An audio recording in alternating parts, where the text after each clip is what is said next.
Moin, ihr wunderbare Menschen des Interwebs. Ich begrüße euch ganz herzlich zurück zu meinem Let's Play von The Great Ace-Attorney Chronicles. Wir sind hier bei dem Pfandleiher stehen geblieben und wollten uns einmal mit Gina unterhalten. Da gab es ja jetzt so einen Disput, bei dem wir aufgehört haben, zwischen einem arroganten Gentleman, würde ich das jetzt mal höflich ausdrücken, und Gina, denn der Mantel, den Gina trägt, soll eben Gentleman gehören. Mr. Straight, is what the gentleman is saying. What do you think? It's all lies, ain't it? Obviously. I swear on my life, I ain't never laid eyes on that dandy before. Let's hear it now, you little ragamuffin. You stole it, didn't you? That ticket you brought in here just now. No, I swear it. I swear to God. It was barely an hour ago. I was walking along the street, minding my own business, when this little gutterling ran into me. I knew at once what had happened. I have been robbed yet again, I thought to myself. Those wretched pickpockets. Yet again? Oh yes, as you can see, I'm a man of impeccable style.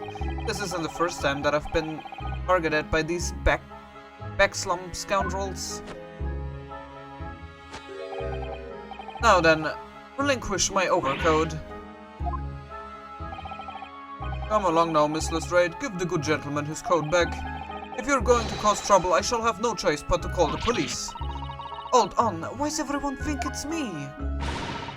Just look at this dandy cove, and you think I'm the dodgy one? I'm sorry, but no one's going to believe you. Well, what about evidence? Where's your evidence that I've stolen something? Come on, let's see it. Oh, I have evidence, naturally. You would?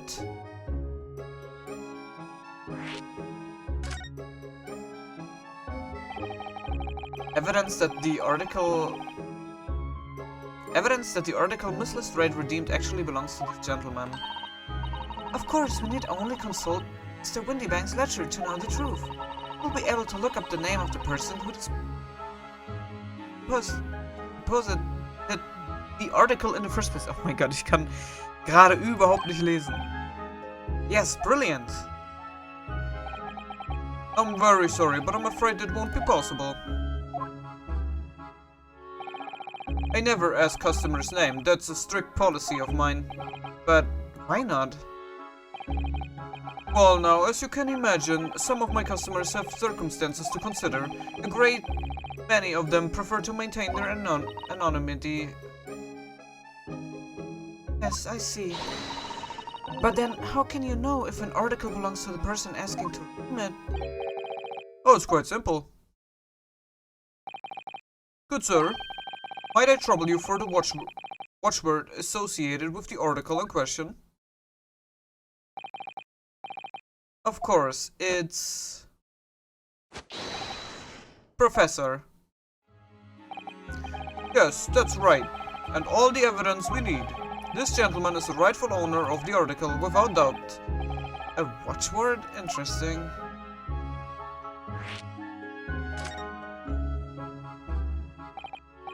So, about these watchwords, Mr. Windybank. As I just explained, I never ask customers' name when they depose items with me. There are many reasons why certain customers would like to keep their activities secret. That wasn't exactly a subtle glance at Mr. Sholmes now, was it? Great detectives have no dark secrets, none at all. Yes, well, anyway, that's why I always ask for a watchword whenever I accept a new article. In many ways, it's like the secret combination of numbers used to unlock a vault. The date of supposed description and the watchword uniquely identify each item. And of course, then I give the storage ticket to the customer. When someone comes to redeem something, I ask for the ticket and the watchword. And if that someone tells you the correct watchword, you return the article? That's right, sir. Yes, just as soon as the requisite fee is paid. And I have supplied you with the information you require already, but for the avoidance of doubt, the article in question is an overcoat, deposited 2 months ago on 15th February. With a watchword of Professor. All perfectly correct information, sir. Oh. Really, this is beyond a joke now. There is no further room for doubt.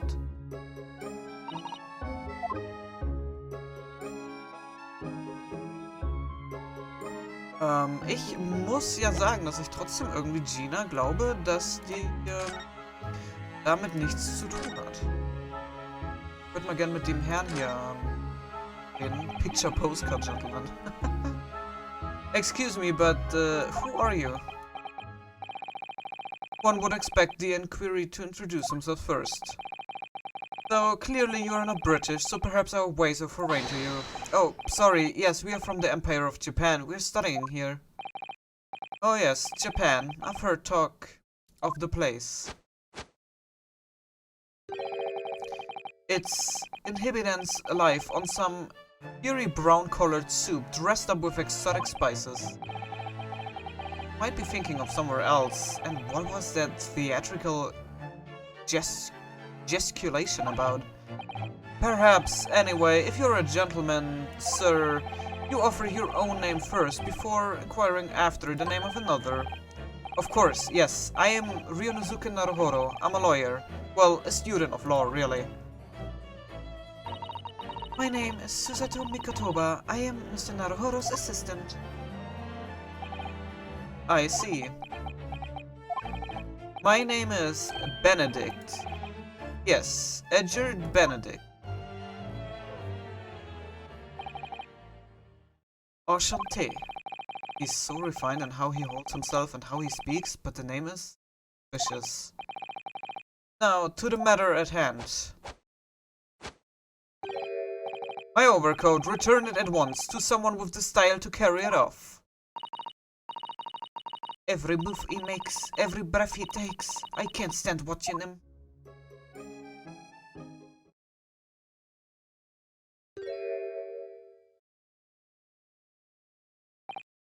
Ich meine, es passt doch auch schon überhaupt nicht zusammen, dass das ein schwarzer Mantel ist. Und er war die ganze Zeit, er war komplett in weiß eingekleidet. Und ich weiß nicht. Ich meine, natürlich wäre das jetzt sehr, sehr oberflächlich betrachtet, nur weil er jetzt ganz weiß angezogen ist, soll das jetzt bedeuten, dass er keine schwarzen Sachen hat. Natürlich ist das jetzt sehr oberflächlich betrachtet, aber er macht jetzt nicht so den Eindruck, so wie er eben rumläuft, dass jetzt wirklich, dass er so einen Mantel tragen würde. Er mag das ja irgendwie im Rampenlicht zu stehen, hat man so den Eindruck. Und auffällig durch die Gegend zu laufen. Und so wie Gina reagiert hat, weiß ich nicht. Bin ich irgendwie trotzdem der Meinung, dass doch tatsächlich Gina dieser Mantel gehört hat. So, let it be an end to the matter. And thank you for your custom, Mr. Edgard Benedict, sir. With such reasonable rates of interest, I may even decide to come back. This is why I hate grown-ups. Just cause I'm a diver, everyone thinks that makes me a liar. And the contents of the coat pockets, if you please, broker. But of course, sir, here's the disc for you. Just this one. Pardon, sir? I was expecting another. That is, I deposited another. Another disc? Oh dear. I regret to inform you, sir, that what was deposited with me was merely the Gover cord. The disc happened to be in one of the pockets, but I was completely unaware of it until now. So, Gutterling, you're hiding more of what's rightfully mine, are you? Says who? I don't know nothing about it. Very well. Then I shall bid you farewell. Say goodbye to style. Wait a minute, that disc is mine. What do you think you're doing, you little tramp? You've drawn blood, you filthy animal. Oh my, yes, there's blood on the disc. It's because of all those sharp little bumps. Man must have scratched his finger on them. I found it first, alright? I mean, it belonged to me, old man. So you're not having it. Oi, you take it. Me? If I ain't gone onto it, they will have it of me again, so you keep out of me. Miss Lestrade, why is this disc so important to her?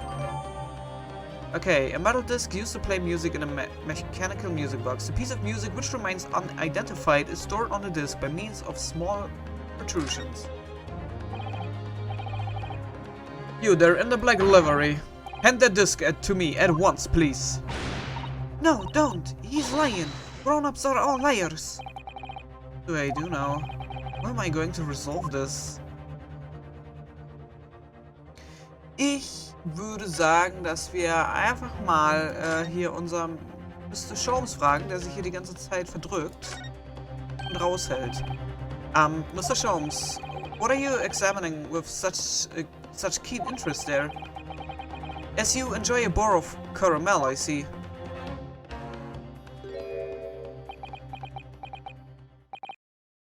So, you have found me at last, Mr. Naruhodo. Sorry? After that young pickpocket sent me on my way, I was forced to lurk in the shadows. Cruelly ostracized as the rest of you partook in the jovial atmosphere of fellowship. I had nothing to occupy my mind, but was too ashamed to let society see what my downfall had done to me. The feigning mock interest, I pretended to examine the tedious trinkets in this desolate place. Whilst, as you shrewdly observed, gnawing on the only friend I have left, the 7% solution of caramel. Pray, do you claim to understand the depths of my despair, Mr. Naruhodo? But how could you? I was so lonely, so desperately lonely. Then why on earth didn't you rejoin the conversation? Things have gone from bad to worse here, you know? Yes, I overheard much of your conversation, or rather, in my craving for human contact, my ears devoured every word that was uttered. Really were sad, weren't you? Poor Mr. Sholmes, I feel simply awful for you. It would seem that my inferences are correct. Surely you're not about to tell us that you have solved the entire case once again? My dear madam, sometimes I wonder were my genius for deduction to be commodized?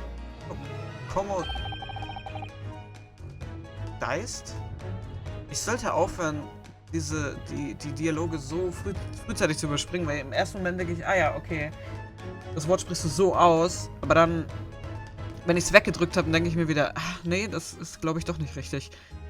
How much could I pawn it for? It seems Mr. Sholmes has had another of his flashes of inspiration. Und schon die ganze Zeit, jetzt seitdem dieser Fall angefangen hat, ist, erstmal hat der Fall damit angefangen, dass Mr. Sholmes unfassbar depressiv war. Dann ist dieser Pfandleiher, ja, auch nicht gerade, ja, also, ne, sich immer eine Pistole am Kopf zu halten. Wenn er was falsch macht oder Angst hat, irgendwas falsch gemacht zu haben. Und jetzt schon wieder war hier unser armer Sherlock unfassbar traurig, dass er weggeschickt wurde und weggescheucht wurde. Und sich sehr ausgegrenzt gefühlt hat. Also allgemein dieser Fall, auch wenn das jetzt von der Musik, von der Melodie und von der Aufmachung her jetzt nicht unbedingt so rüberkommt. Aber war schon ein bisschen depressiv, oder? Also war schon alles ein wenig traurig irgendwo. But who knows if it will help to resolve the situation between Miss Lestrade and the mysterious gentleman.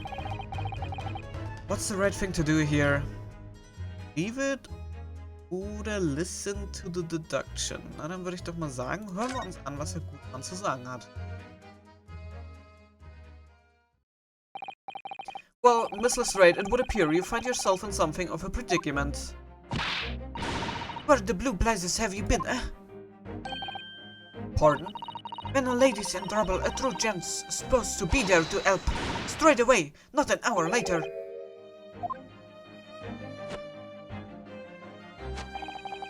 And who, pray tell, are you? Mr. Edgar Benedict, you have, in my eyes, a veritably encyclopedic array of curiosities about your person. Nevertheless, there are two immovable conclusions I have drawn. I beg your pardon. The first is this. The true reason for your visit to this pawnbrokery today is something you have not yet revealed. And the second is this. A considerable crime is in contemplation. One you will orchestrate with intent to steal a vast sum of money. Well, Mr. Benedict, what say you to my deductions? He's turned as white as a hard-boiled egg. It would seem that once again, Mr. Sholmes has made a flawless deduction. Just who do you think you are, sir? Ah yes, as I hoped. That is precisely the pained expression I was looking for.